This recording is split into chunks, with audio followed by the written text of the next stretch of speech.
जिल्ह्यातील नांदणी मठातील महादेवी या हत्तीनीला गुजरातमधील अंबानींच्या वनतारा केंद्रात पाठवल्यानं स्थानिक नागरिक संतप्त झालेत।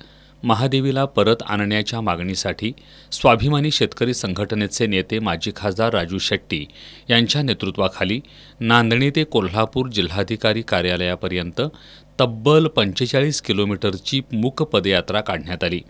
या पदयात्रेत हजारो नागरिक, महिला आणि विविध संघटनांचे पदाधिकारी सहभागी झाले होते।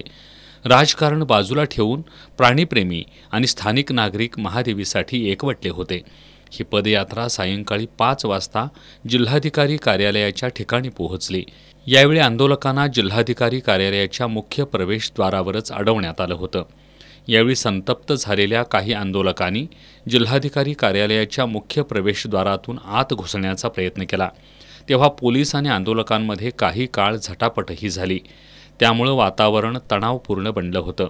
दरम्यान या ठिकाणी खासदार धैर्यशील माने, आमदार अशोक माने आणि माजी आमदार प्रकाश आवाडे आले होते।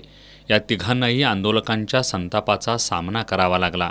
हे तिन्ही लोकप्रतिनिधी पदयात्रेत सहभागी न होता थेट जिल्हाधिकारी कार्यालयात आल्यानं आंदोलकांनी त्यांच्या समोरच चले जावच्या घोषणा दिल्या। यावेळी वातावरण तणावपूर्ण बनलं होतं।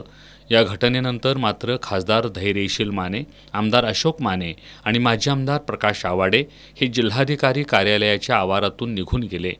दरम्यान हा सर्व प्रकार घडण्यापूर्वी खासदार धैर्यशील माने यांच्याबरोबर माजी आमदार प्रकाश आवाडे यांनी माध्यमांशी संवाद साधला होता।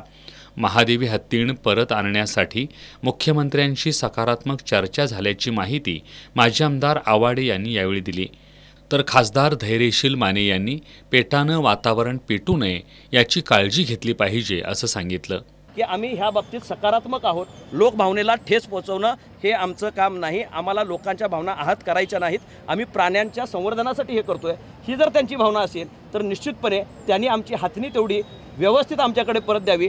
त्यांचंही मार्गदर्शन आम्ही घेऊ आणि हातणीचा योग्य उपचार आमच्या इथं त्या ठिकाणी ते जे सांगतील आणि आमच्या शासनाचे जे प्रोटोकॉल्स असतील, त्याच्याच फॉरेस्टचे प्रोटोकॉल्स असतील, त्या सगळ्या पद्धतीनं करायची आमची तयारी आहे। पेटानं सुद्धा निव्वळ वातावरण पेटू नये ह्याची काळजी घेतली पाहिजे। ते एका बाजूला प्राणीमित्र म्हणतात, पण दुसऱ्या बाजूला लोकभावनेला इतका मोठा आहात होत असेल तर प्राणी आणि माणूस एकत्र जगतोय, त्याला या ठिकाणी त्यांनी सुद्धा पुरस्कार करणं हे गरजेचं आहे। दरम्यान खासदार माने, आमदार अशोक माने आणि माजी आमदार प्रकाश आवाडे हे जिल्हाधिकारी कार्यालयाच्या परिसरातून निघून गेल्यानंतर काही वेळातच माजी खासदार शेट्टी यांची पदयात्रा जिल्हाधिकारी कार्यालयाच्या ठिकाणी आली। या ठिकाणी राजू शेट्टी यांचं भाषण झाल्यानंतर या मूक पदयात्रेचा समारोप करण्यात आला।